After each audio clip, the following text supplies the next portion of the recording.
To ban or not to ban, schools have wrestled with a phone policy for over a decade now. WENY's Pennsylvania Capitol correspondent Kara Jeffers breaks down a new state law and the research behind the trend.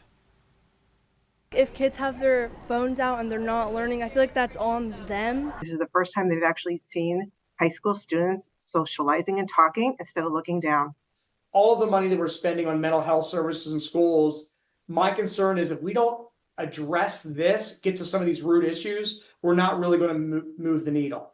Should schools ban phones, and how intense should the ban be? In the book, The Anxious Generation, researchers say access to smartphones are directly responsible for the mental health crisis. Many schools have a no phone in class policy, but with alerts, with social media, with all these platforms, they have been crafted in a way that keeps you coming back.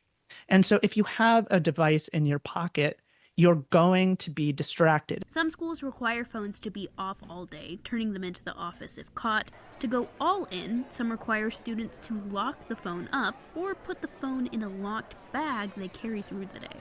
They maintain possession, so you're not putting a teacher in a very difficult position, or a school in a very difficult position taking a phone. Many are hesitant to do that. Senator Ahmet passed a program that districts can use mental health security grants to purchase phone ban equipment, like the bag.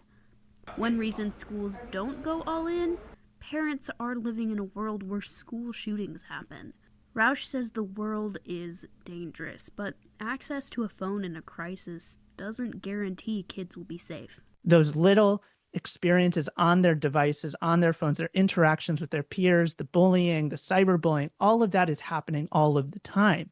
And these are things we can control. And by removing the devices, we're actually creating a safer environment for kids rather than trying to deal with a fringe, terrible potential outcome. We can deal with the thing that's actually happening right now. In Harrisburg, I'm Kara Jeffers, WENY News.